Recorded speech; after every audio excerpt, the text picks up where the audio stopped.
Hello friends, welcome back. Today we are going to summarize a very lengthy chapter into a singular table. आज हम एक बहुत बड़ा जो चैप्टर LCR सर्किट का होता है, जिसके अंदर धारा विद्युत जो प्रत्यावर्ती धारा का जो चैप्टर होता है, उसे हम एक छोटी सी टेबल के अंदर समराइज कर देंगे और आपको हम बताएंगे कि बहुत सारे जो की फैक्टर्स होते हैं वो इस टेबल के अंदर जो की फॉर्मूलेस होते हैं वो किस प्रकार से हमने समराइज किए हैं। तो इस वीडियो को कंटिन्यू देखते रहिए और लाइक शेयर सब्सक्राइब जरूर कर दीजिए चैनल को। आइए देखते हैं। हम देखते हैं कि किसी भी अल्टरनेटिव सर्किट के अंदर जो अल्टरनेटिव करंट का सर्किट होता है उसके अंदर 3 फैक्टर्स होते हैं। एक तो होता है रेजिस्टेंस, कैपेसिटर और लोड या कॉइल होता है जो किसी भी सर्किट के अंदर जुड़े हुए रहते हैं। और एक ऐसा सर्किट होता है जिसके अंदर तीनों ही कंपोनेंट्स L, C और R जुड़े रहते हैं।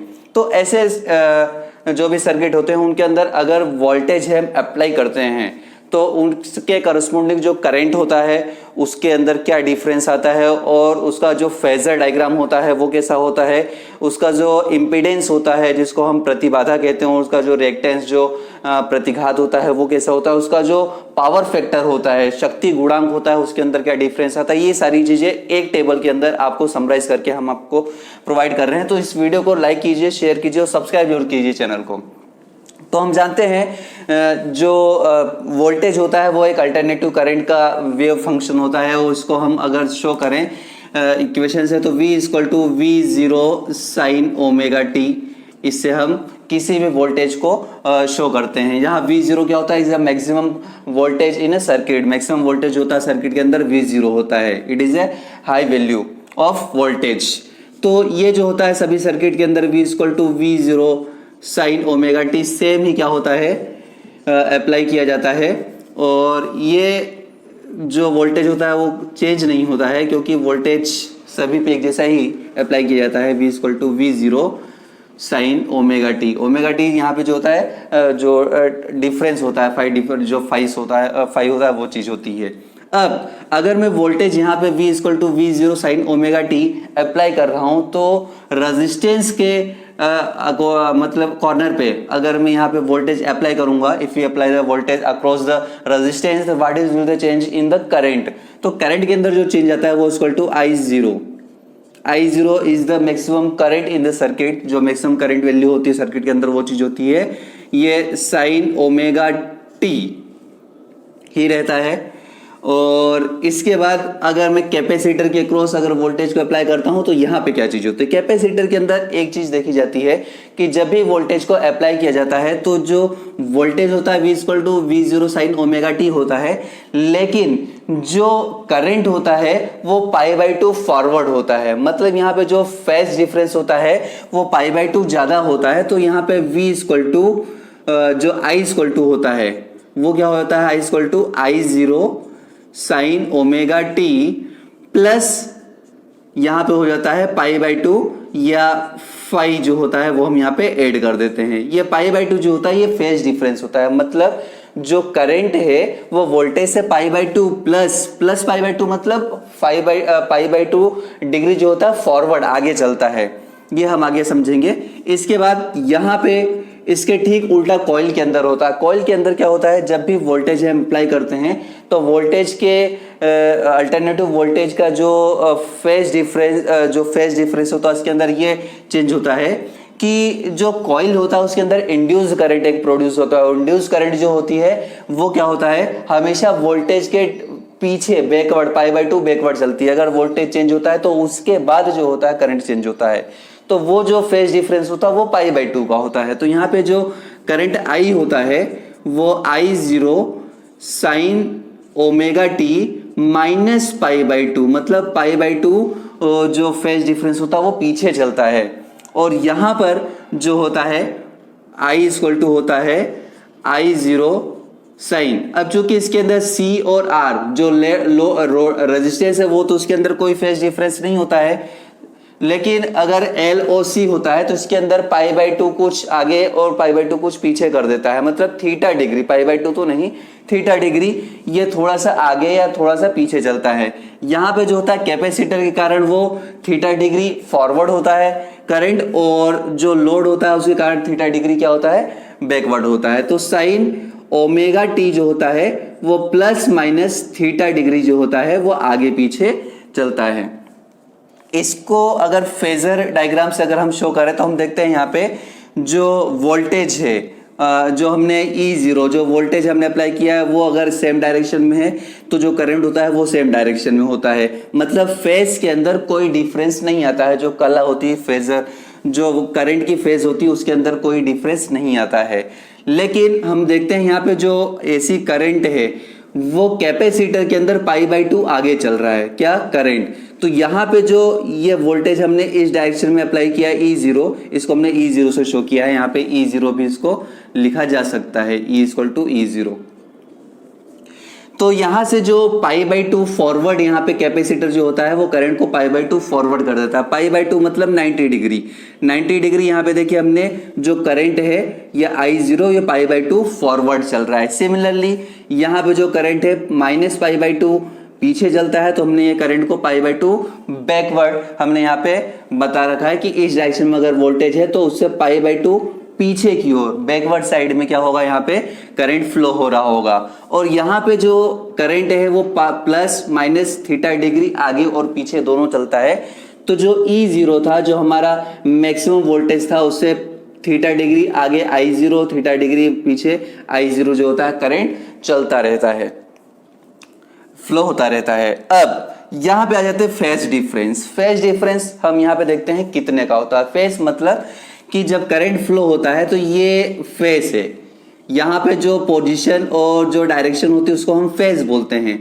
अब यहाँ पर हम देखते हैं जो वोल्टेज हमने अप्लाई किया है, जो करंट अप्लाई हो रहा है, यहाँ पे जो करंट इसके अकॉर्डिंग फ्लो हो रहा है, उनके बीच में फेज डिफरेंस कितना है। तो देखिए हम यहाँ पे फेजर डायग्राम से देख सकते हैं फेज डिफरेंस। तो यहाँ E0 और I0 दोनों सेम डायरेक्शन में, और सेम डायरेक्शन में अगर कोई चीज होती है तो उसके अंदर जो फेज डिफरेंस होता है वो 0 होता है, सेम डायरेक्शन में है।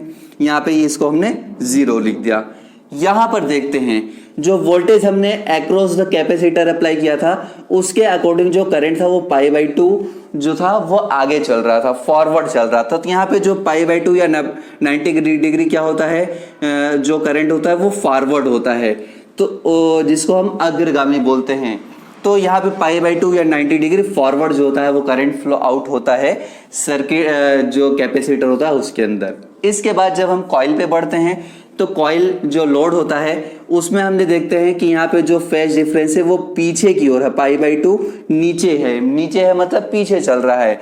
तो यहाँ पे π/2 या 90 डिग्री बैकवर्ड या पश्चिमगामी जो होता है वो वोल्टेज करंट चलता है, जिसको हम बोलते हैं यहाँ पे फेज डिफरेंस। जो वोल्टेज और करंट के बीच में होता है वो क्या होता है, π/2 का होता है, ये बैकवर्ड यहाँ पे होता है।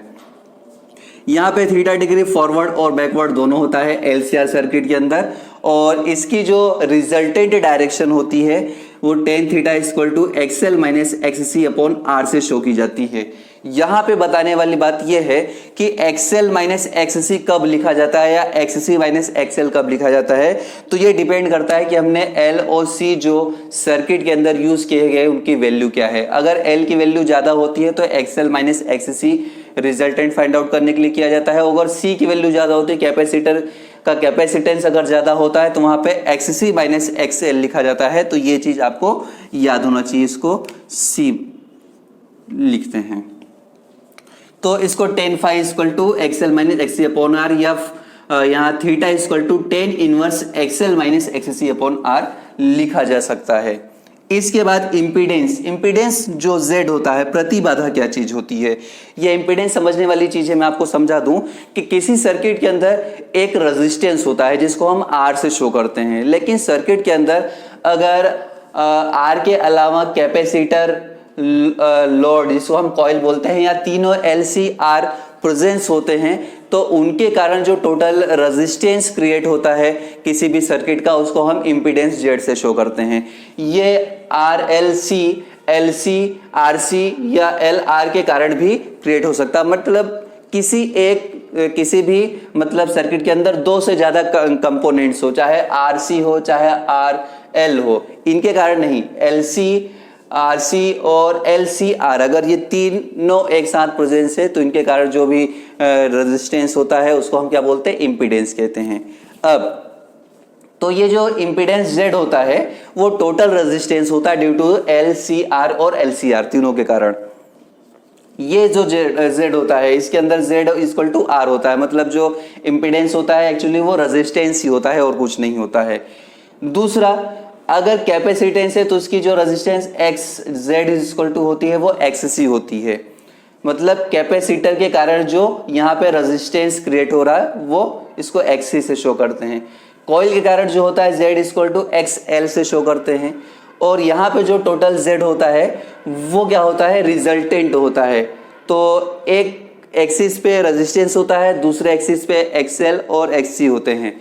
तो यहाँ पे रिजल्टेंट जो Z होता है LCR सर्किट का, ये बहुत इंपॉर्टेंट फॉर्मूला है, आपको लर्न होना चाहिए। ये Z इक्वल टू होता है √R² plus XL minus XC का स्क्वायर। यहाँ पे फिर से मैं बताना चाहूंगा कि XL माइनस XC तभी लिखा जाता है जबकि वहां पे देखा जाए कि कौन ज्यादा है। अगर XL लोड की वैल्यू ज्यादा है तो XL माइनस XC लिखेंगे, और अगर कैपेसिटेंस की वैल्यू ज्यादा है तो XC माइनस XL लिखा जाता है। ये चीज आप याद रखिए।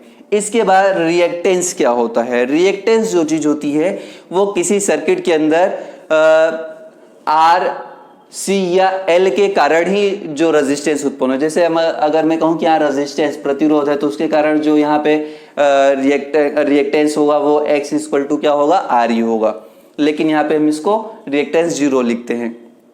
इसके बाद जो XL होता है, मतलब यहाँ पे जो कैपेसिटर होता है उसके कारण जो रेजिस्टेंस क्रिएट होता है सर्किट के अंदर उसको XL से शो करते हैं, सॉरी XC से शो करते हैं, और ये 1/ωc होता है। ओमेगा जो होता है ये फ्रीक्वेंसी होती है कि जो वोल्टेज फ्लो हो रहा है उसकी फ्रीक्वेंसी का है, और C जो होता है कैपेसिटेंस होता है कैपेसिटर का। कॉइल या लोड जो होता है उसके अंदर जो इंपीडेंस होता है, कॉइल के कारण जो रेजिस्टेंस क्रिएट हो रहा है सर्किट के अंदर उसको अपन XL से शो करते हैं, और XL इक्वल टू होता है L ओमेगा। यहाँ पे L is the value of load जो हमने वहां पे अप्लाई कर रखा है, कितने का लोड है, और जो ओमेगा होता है वो जो हमने वोल्टेज अप्लाई कर रखा है वो चीज होती है। और दूसरा यहाँ पे LCR जो होता है, LCR सर्किट के अंदर जो होता है वो मतलब वो डिपेंड करता है XL और XC के कंपैरिजन पे, कि मतलब कौन ज्यादा है कौन कम है उसके बेस पे डिपेंड करता है। तो XL नियरली इसको हम बोलते हैं XC, मतलब जो भी कम ज्यादा हो उसके बेस पे शो किया जाता है कि X क्या होगा, उसका इम्पीडेंस क्या होगा।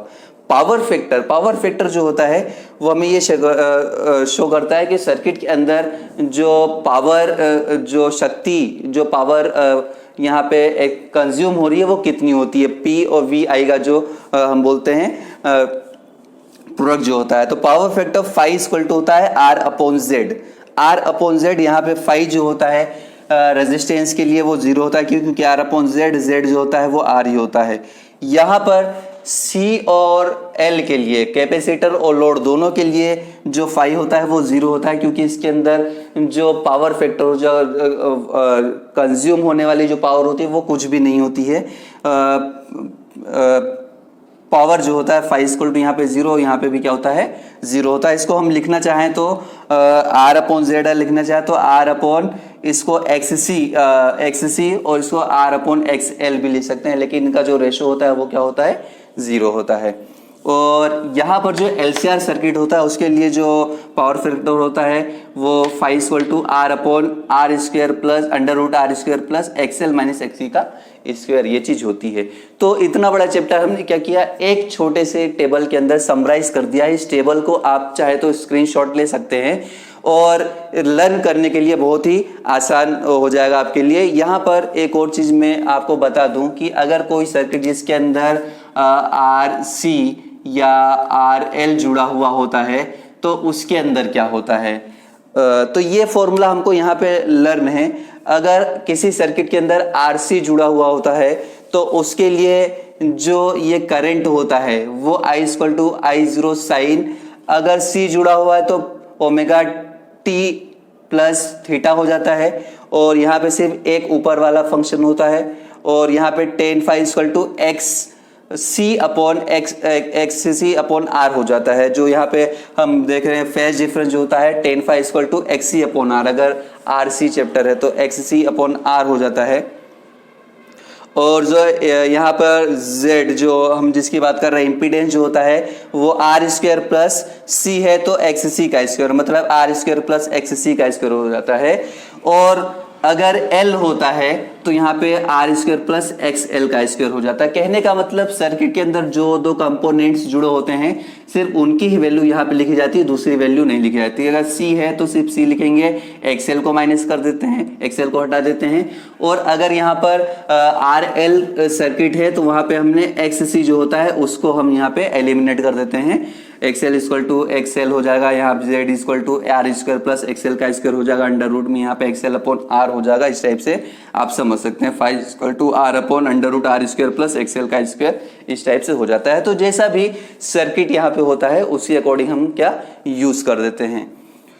तो ये जो वीडियो था ये आपको एक बहुत बड़े चैप्टर को समराइज करने के लिए था और मुझे आशा है कि आपको ये चैप्टर समझ में आया होगा। ये वीडियो के अंदर ये जो चैप्टर है इसने आपको काफ़ी सहायता की होगी इस चैप्टर को समझने के लिए। So you have to enjoy this video and like, share, subscribe also this video. Till then, जय हिंद।